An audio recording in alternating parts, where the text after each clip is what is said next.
You must be wondering how the boy next door turned out. Have a care, but don't stare, because he's still there. Lamenting policewomen, policemen, silly women, taxmen, uniformed garden tools. They who wish to hurt you work within the law. This world is full, so full of crashing bores, and I must be one, 'cause no one ever turns to me to say, take me in your arms, take me in your arms, and love me. You must be wondering how the boy next door turned out. Have a care, and say a prayer, because he's still there. Lamenting policewomen, policemen, silly women, taxmen, uniformed garden tools, educated criminals, work within the law. This world is full, oh, so full of crashing bores, and I must be one, 'cause no one ever turns to me to say, take me in your arms, take me in your arms, and love me, and love me. What really lies beyond the constraints of my mind? Could it be the sea, with fate mooning back at me? No, it's just more lockjawed pop stars, thicker than pig excrement, nothing to convey. They're so scared to show intelligence, it might smear their lovely career. This world, I am afraid, is designed for crashing bores. I am not one, I am not one. You don't understand. You don't understand. And yet you can. Take me in your arms and love me. Love me. And love me. Take me in your arms and love me. Love me, love me. Take me in your arms and love me. Take me in your arms and love me. Would you do? Would you do what you should do? Oh, oh, oh, oh, oh. Uh-oh. Uh-oh. Uh-oh. However much I put it down, it's never enough. however much I push it around, It's never enough. however much I make it out, It's never enough. Never enough. Never enough.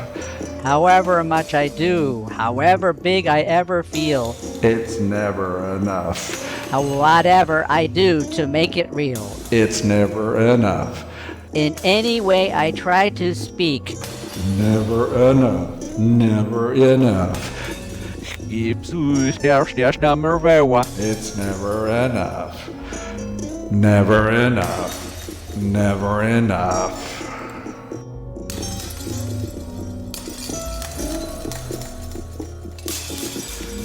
First they came for the socialists, and I did not speak out, because I was not a socialist.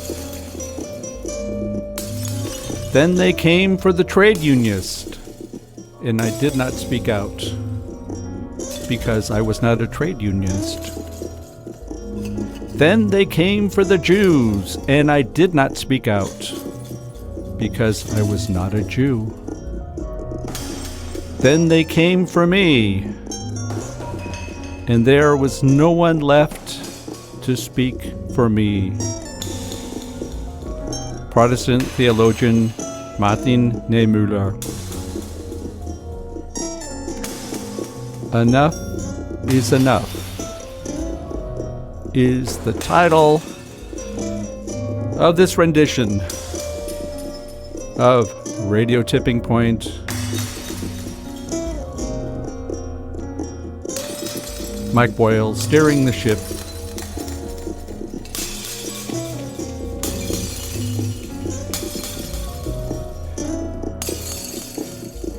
And the seedlings of the show grew a plant that I was not ready for. So I take that back. I was ready for the plant. I was just surprised by the texture, the color, the size, and the intensity. My original intent was to focus on this idea of growth and more being better, which of course are the conditions that make this economic wheel turn round that we are totally engrossed in.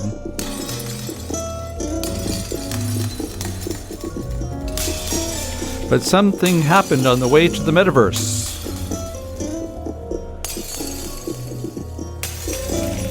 I came to the realization that there are components to be tied to this funny phrase, enough, that required me to perform a little bit more digging.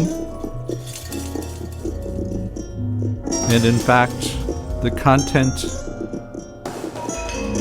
became much more introspective than I expected.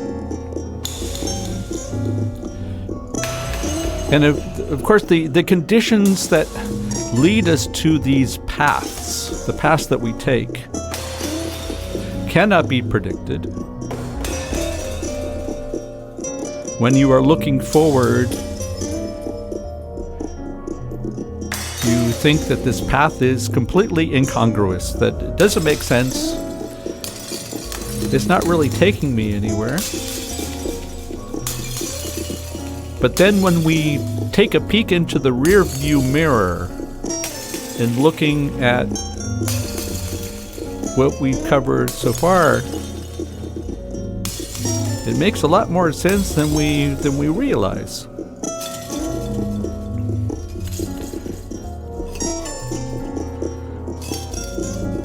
So within those thoughts of keeping our eyes forward and every once in a while taking a look in the rearview mirror, we will see where the next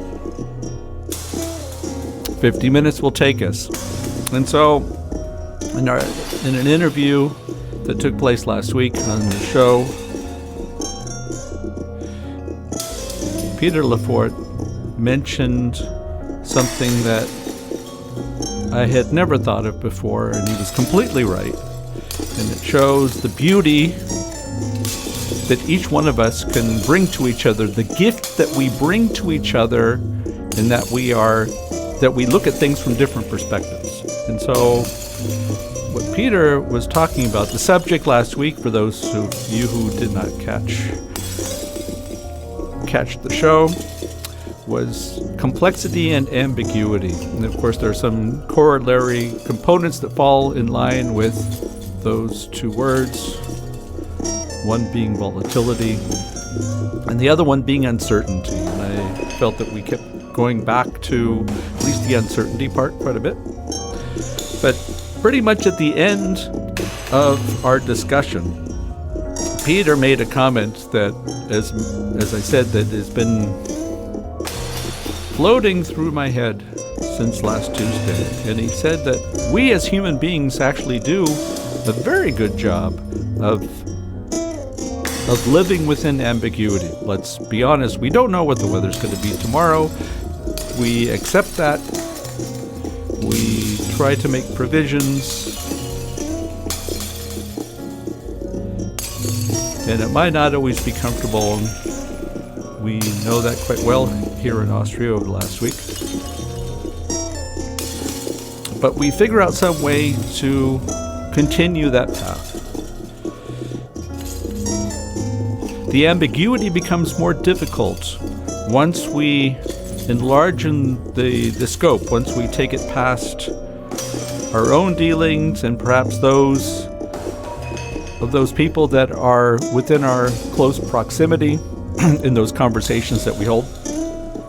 Once it starts getting bigger than that, and I would even argue, looking at the definitions that Tönnies came up with for community, once we start getting past the community part, those things that have a direct relationship to our lives, then it all becomes very nebulous. It becomes scary. We start to worry about what kind of undue effects that ambiguity, those things that we cannot know how that will affect our day-to-day. And of course, we know the bombardment that we receive from the media tied to those worst-case scenarios, and unfortunately the negative call to action that comes from that.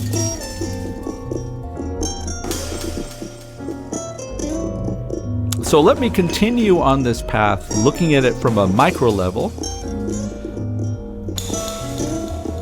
and let's see where it takes us.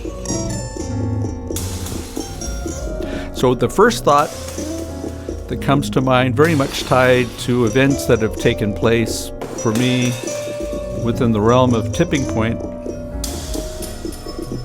is the question, enough said.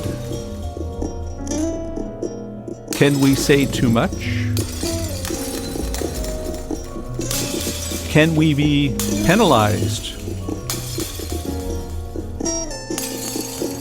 for saying things that we do not think are too much, but others might interpret it that way? And I can give you an example of a situation that I am dealing with, tied to a good friend who is currently going through a character assassination. For reasons that are not clear to me at all, I tend to think those individuals who are behind it, their motivation is tied to the satisfaction of ruining another human being. Probably because they are so miserable themselves, they think, well, if I feel so miserable, then it should be my objective that nobody feels better than I do.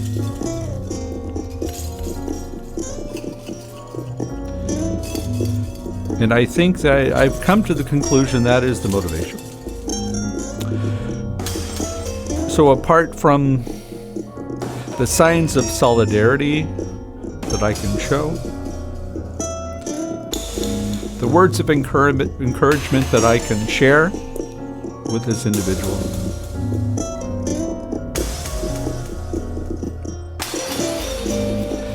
and to see the mudslinging that is currently going on,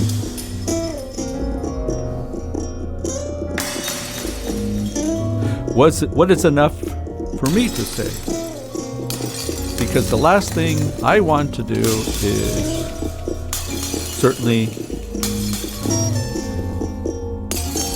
get down to that level of the others.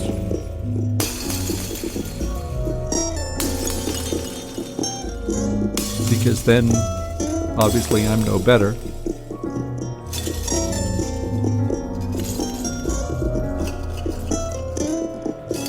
But saying nothing is also not an option. So I spend way too much time thinking about what is appropriate,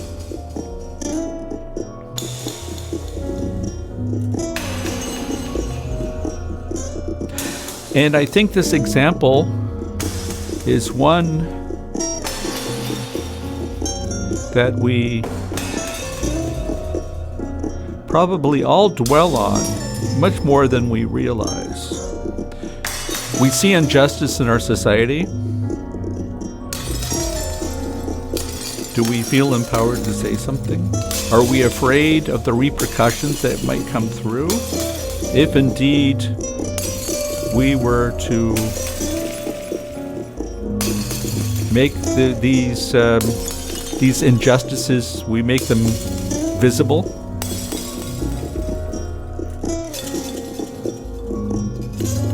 Do we think, is it worth the energy? Do we think Will it make a difference? Do we think it might make my life more difficult than it already is? And that's probably bad enough. Although, interestingly enough, the difficulty that we might have has nothing to do with the events of others. Sometimes it has everything to do with what we think is enough in other realms. And indeed,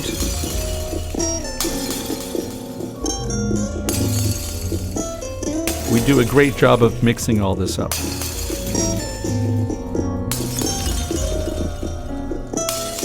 Let's take a look at this phrase, enough said, in our close relationships. Very often we will not make things visible for fear of escalation, because we know where that's going to take us. We've been down that road. We know this path. And we might think we do not have enough energy to handle that right now. We don't do a very good job on the confrontation part. Although we know that confrontation in some fashion is required for us to make progress, either on a small level, definitely on a medium level, on a meso level, and I'd like to think collectively on a macro level.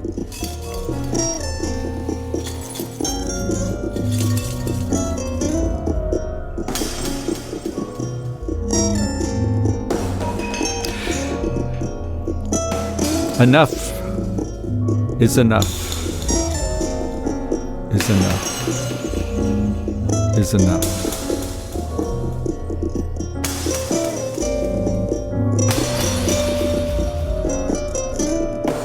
Do we raise the question of attention?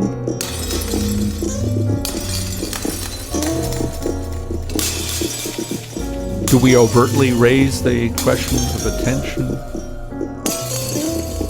That we feel that we might get too much attention? Which I hadn't thought of before. But maybe the problem sometimes is that we feel that we get too much attention, and we would prefer to be more in the background,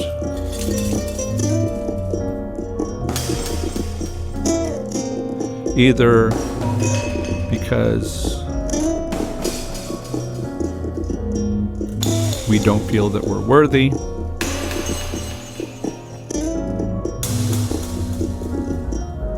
or it goes against that sense of humility that we're striving for,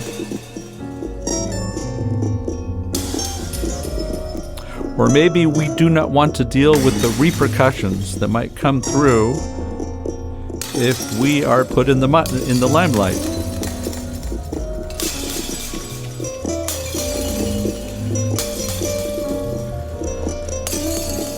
But when originally thinking these thoughts, I was looking at all this from a totally different direction, that being effort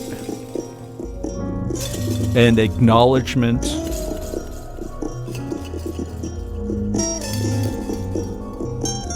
and that lowest common denominator that we seem to keep taking things to.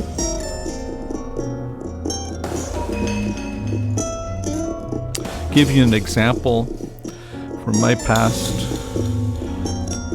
In a previous life, I held a position that was never really described what it was expected. Not that that was unique. That was very often the case. And the powers that be were all too happy when you were able to figure all this out on your own. But of course, that means that there were undue repercussions. And within this particular position that I'm thinking of, I was asked to take on these duties without really receiving an explanation of what the expectations were, what the scope of the assignment would be, whether there were any limits, and to what degree those actions that would be required from me, whether it coincides with the rest of the organization. None of that was explained.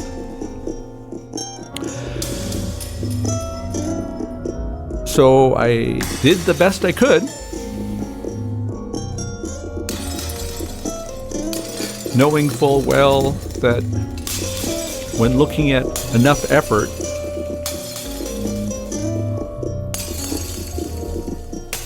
that I was using my own benchmark, regardless of whatever those others were expecting, because I had no idea what the expectations were.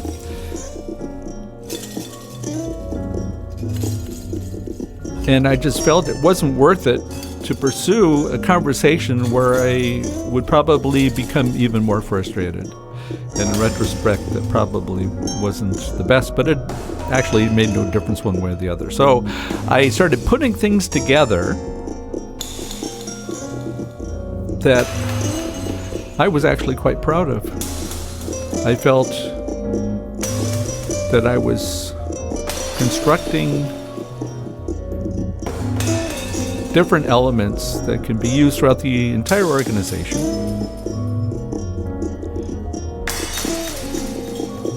And that I was bringing value.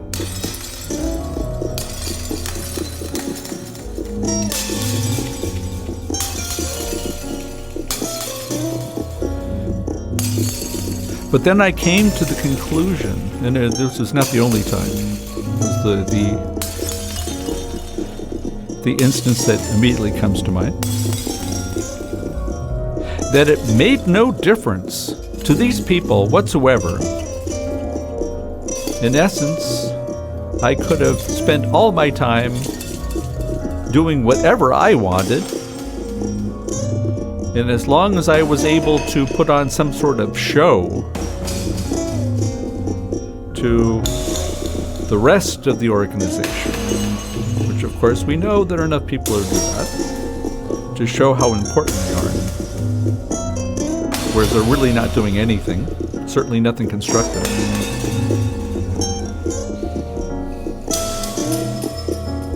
Then the question is, how long do you continue to put things together that you feel bring much value, but the organization was not capable of understanding that.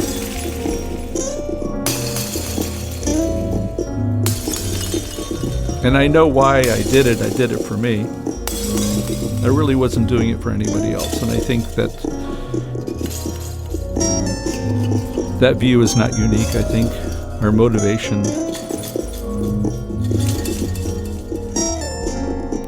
for the most part are intrinsic, if you have pride in that of what you're doing.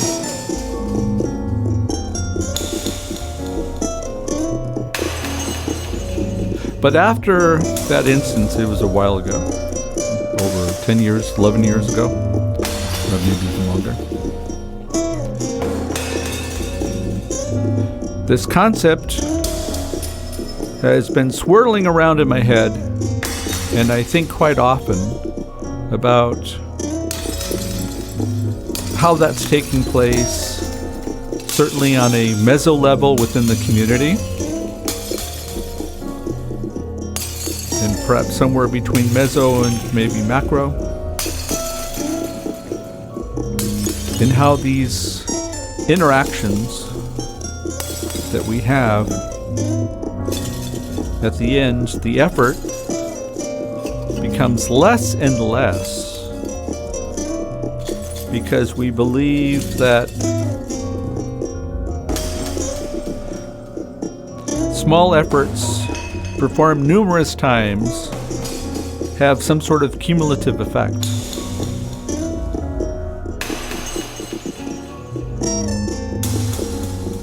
So how many times we can receive a like or a share does not necessarily equate that anybody read what you wrote, that anybody understood what you wrote, that anybody really cared about what you wrote, unless the phraseology was put together in such a way so inane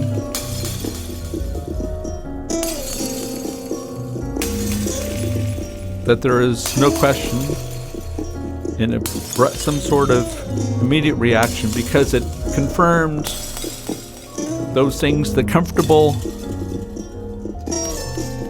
the well-trodden, the safe space.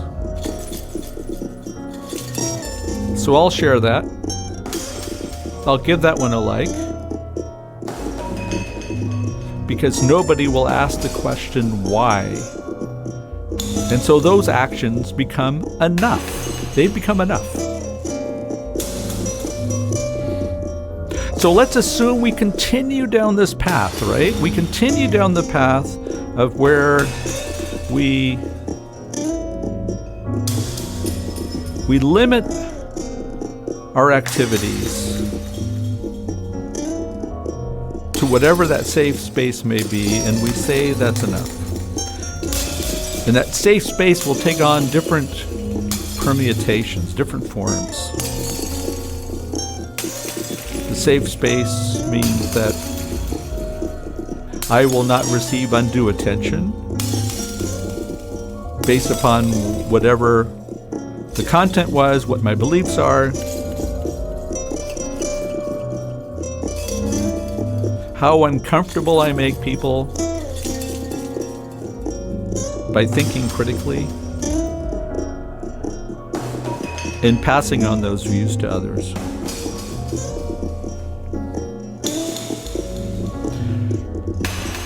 Safe space means, I don't know if I want to risk that, because maybe I might not be as successful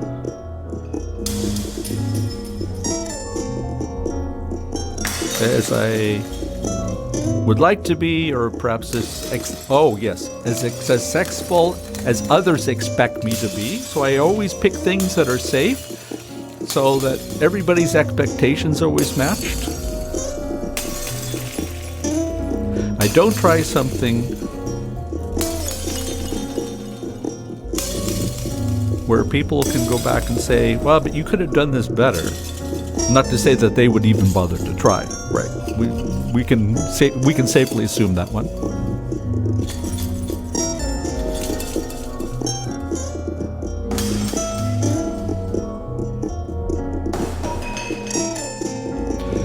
And that safe space where we know what's going to take place,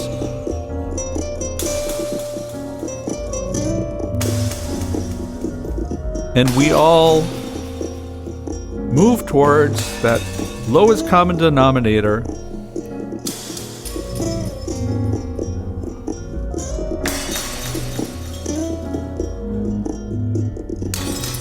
and for me, that might be the biggest negative effect that we've had since March of 2020, because we felt that everybody had been so inconvenienced. Everyone was going through such a trauma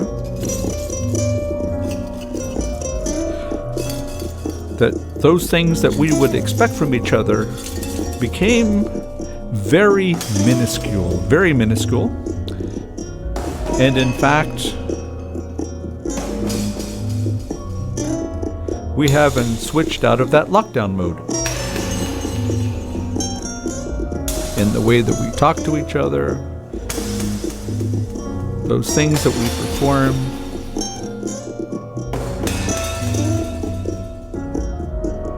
the critical thinking that's required in our society, we need it desperately.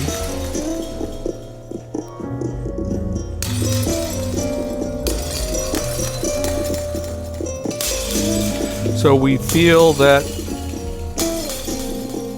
nobody cares if we do something or not. And maybe we might do something that gets more attention that we want to deal with.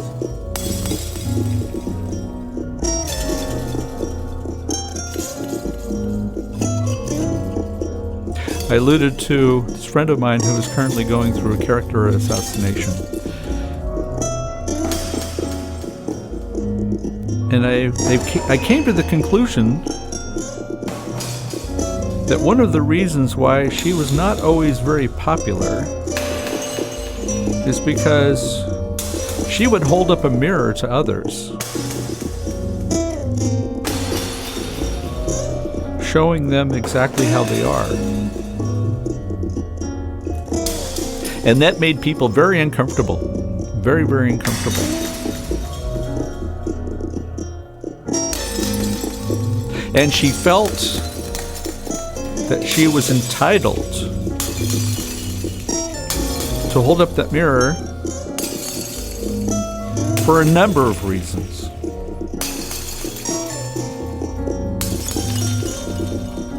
Holding up the mirror to the others does not make any particular commentary come forth. Not from her. But it had everything to do with the uncomfortable nature of somebody holding up a mirror to you.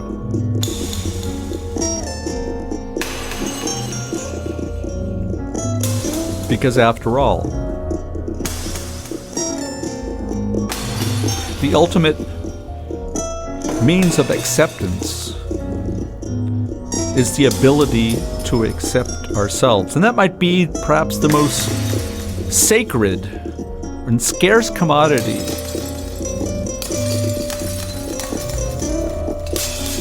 that we have. Yes.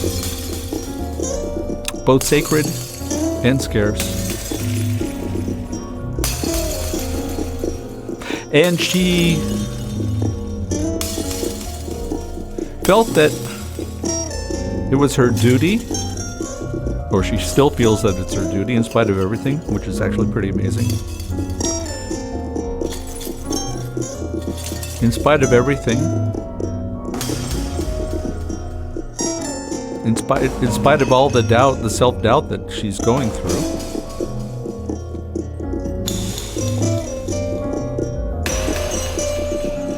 she has not lost the conviction and the power of holding up the mirror. Why? Because she has done such a great job in holding it up to herself every day. Every day. Every day. Yes.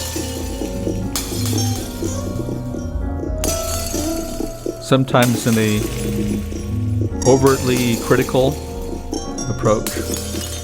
Very often in a matter-of-fact way, stating, well, this is the way I am.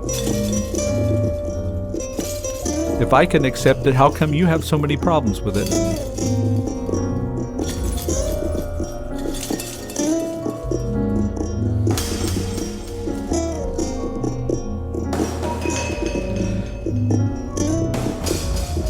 And then you see in a situation like that, what is your support structure?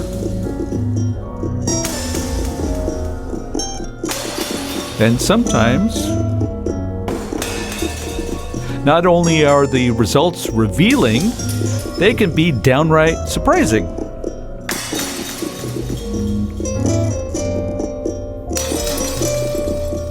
in the solidarity that I've seen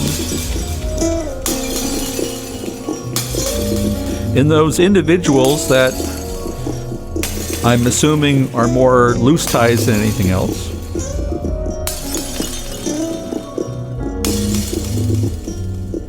And the repulsion in the injustice. And the acknowledgement of her generosity.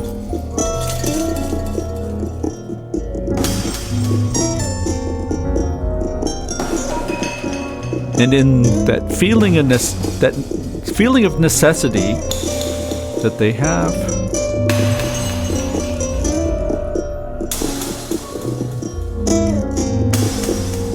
that something has to be said.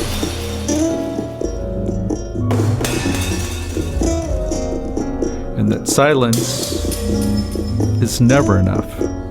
Yes, silence is never enough.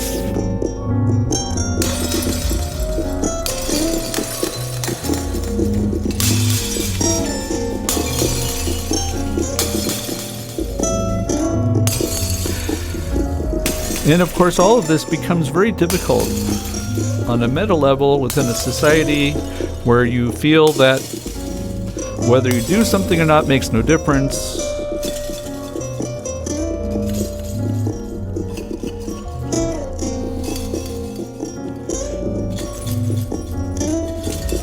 That it's so much easier to go with the flow,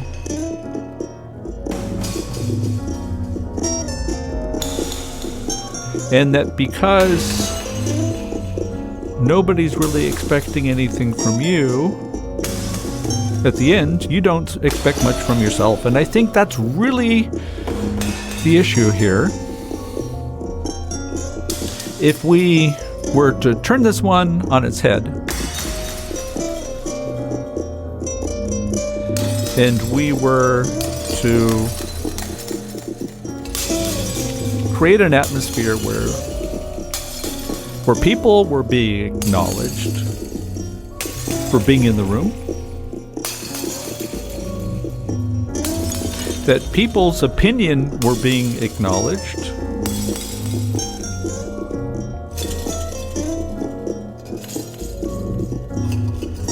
that clear expectations were being professed. Of course, they need to be tied to those others that are expecting something from themselves. So this is not a one-way street. That we all expect something from each other, but primarily we expect something from ourselves. And in fact, this constellation, the constellation where we expect something from each other, which reinforces those things that we expect from ourselves, well, this can get downright uncomfortable sometimes.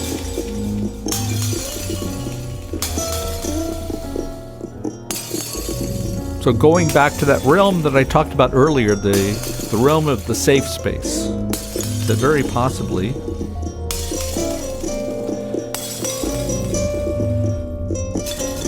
that our real fear is probably at least twofold. First one being, well, am I capable?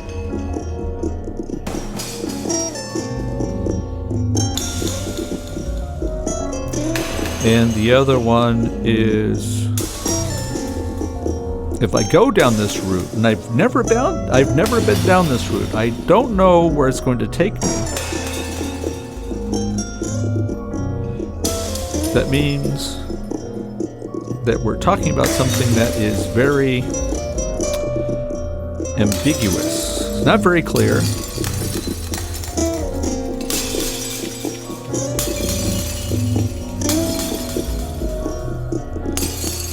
And it's going back to what I mentioned in the beginning of the show. Looking forward, and the path does not look clear at all. It looks very disjointed. But then when I look in the rearview mirror, It makes perfect sense.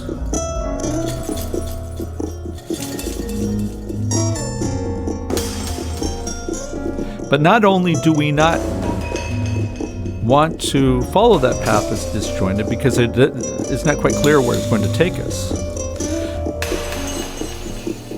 but we're not sure how we are going to react. And that's the thing that we're probably afraid of most, that we don't know what our reactions are going to be.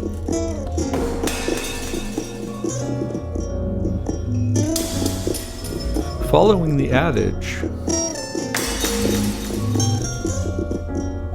that we can probably forgive others more than we can forgive ourselves. And going back to this example of the character assassination,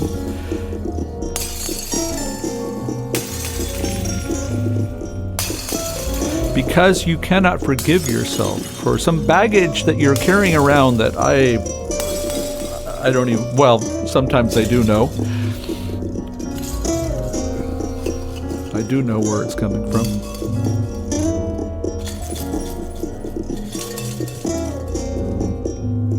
But because you cannot forgive yourself, it forces certain actions that you feel are justified.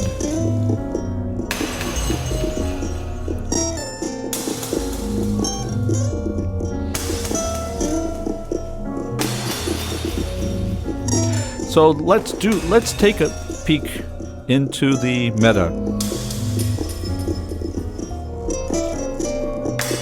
Perhaps before going down that road, just to remind people that you are listening to Radio Tipping Point. And our show today is called Enough is Enough.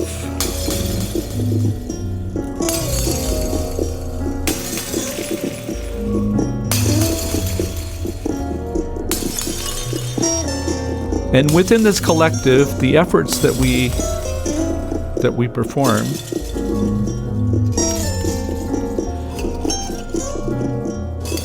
being those obedient consumers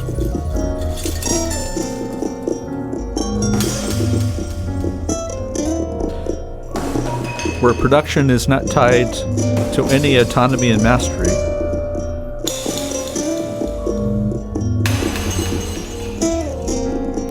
Because autonomy and mastery are clearly aligned with that path moving forward, where the path is not clear because we've never been there. We've never been on this road. And so therefore, we don't know where it's going to take us.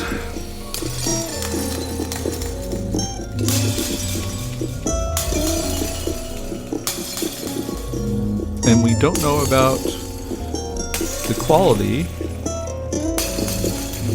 of what we're going to deliver. Because if you know how to do something, then the level of effort's clear, the actual quality of that, what's being produced, is clear. And all of this can be predicted. But on that road that we're in the bus, we're all in the bus, and we know that we're in this bus going down this path that we cannot define, and it scares the living bejeebies out of us. But it doesn't negate the fact that we're still in the bus. We're still in that bus. And that path is still undefined, in spite of certain politicians who keep giving us the message that those images that we see in the rear view mirror are the ones that will be ahead. Which of course is complete fallacy.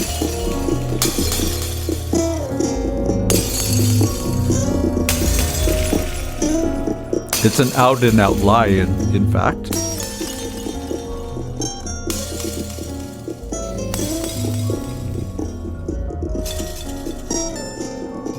So, for a lot of us,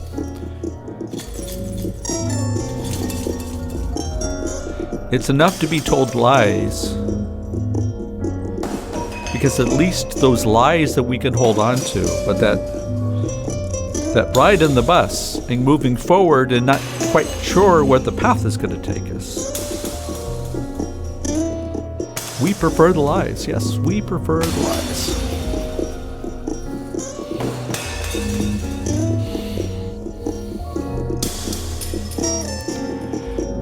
And within those lies, it's all tied to growth without end. More is better.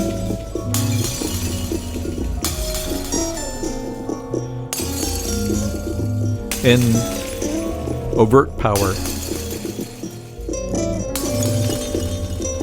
Whereas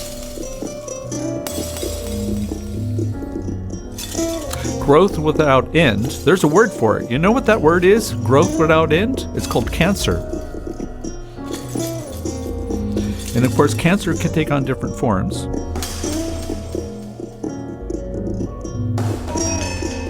But basically, a growth that we do not control, one that's out of control, it's cancerous.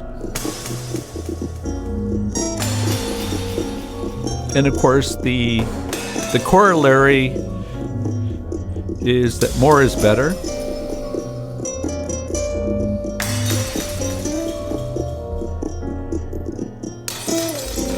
And we will use all the power that we have to ensure, even if these fairy tales of the growth and the more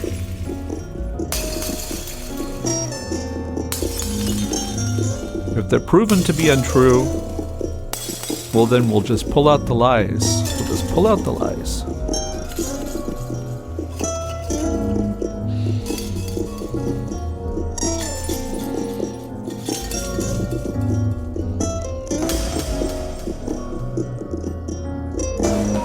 So the real question for us as individuals and as a collective is, what is sufficiency? Which is another way of saying, what is enough? And it reminds me of a story that I heard. It actually came from my wife's grandfather, who passed away a long time ago. But he would eat 75% of what was on the plate.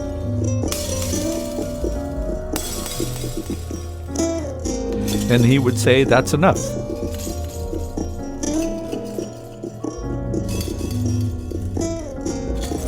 And this would anger people for various reasons. One, coming out of a world after 1945 where scarcity was the word of the day, or the condition of the day, better said. That once the individuals that went through that phase, the last thing they wanted to have to be confronted with was that scarcity. And certainly we can understand that. But in this dualistic way that we have been conditioned to react as human beings, and this must be within our DNA, that we think that the opposite of scarcity is surplus. So we think that if we are not in the realm of scarcity, and we definitely don't want to go down that road, then our goal is to enter the realm of a surplus. So eating more is better, because you have a fear that somebody's going to go hungry.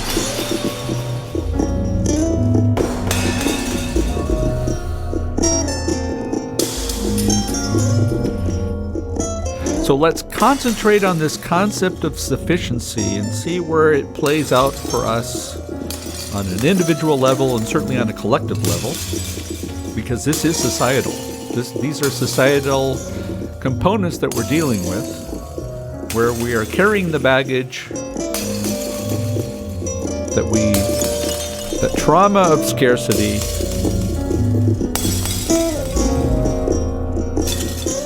and we're missing the mark on sufficiency. Be it on those things that we own, those things that we consume, quote unquote, those activities that we perform. Again, more being better. If your to-do list, and I'm afraid that I catch myself more often than not, if you have 20 things to do, that's better than 10 things to do. It has nothing to do with the quality of those things that we're performing, the intensity of those things that we are working on, the value of those things that we're working on, the complexity of those things that we're working on. No, none of those go into that equation.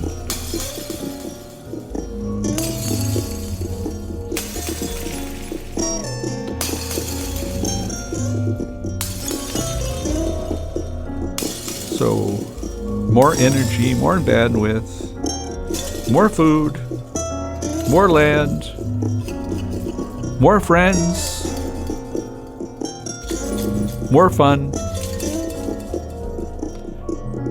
It becomes more. To the point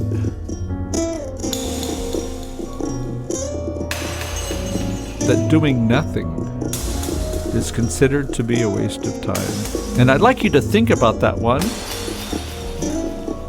because we are getting close to the witching hour. So let's stay on this point.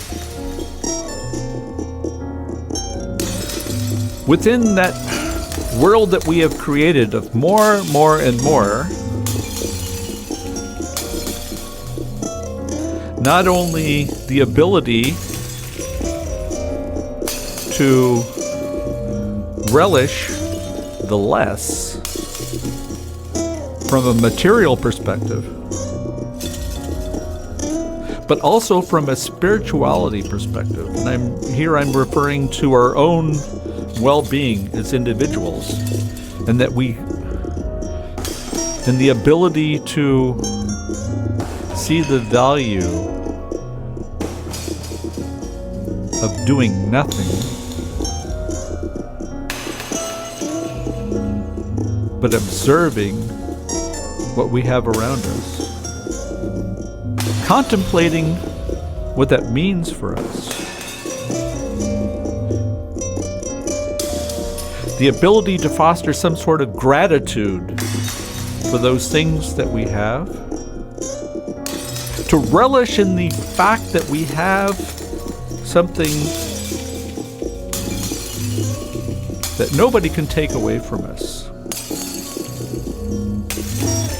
And that is our uniqueness as human beings. And to relish in that uniqueness. Because after all, folks,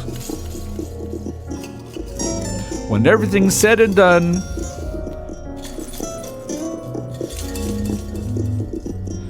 that's really all we have.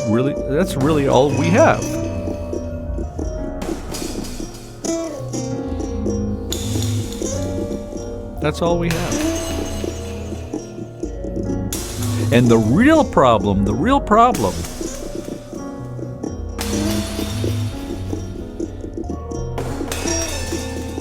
this has to be the most scarce good that I read across, is the ability for us to relish in our uniqueness.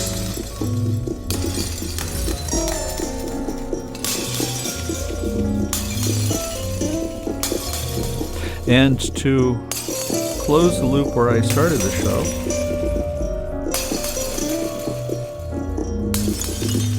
I'd like to relish in the fact of this friend of mine who is able to hold up the mirror to others only because she has become very proficient in holding out the mirror to herself and understanding the importance of her own uniqueness. And in fact, that knowledge, the knowledge that she has of her own uniqueness, is the one who's probably keeping her sanity.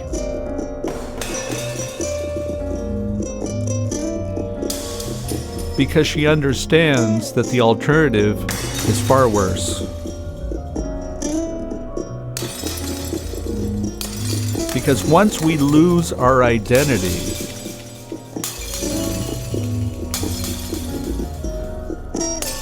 then that means it doesn't even matter whether we were here or not. And I can tell you one thing, from me to you, that one is clearly not enough. And with that, I wish you a very full rest of the week. And I look forward to being together again with you. Same time, same station. And I hope what I was able to give to you, that you found it to be enough. Thanks.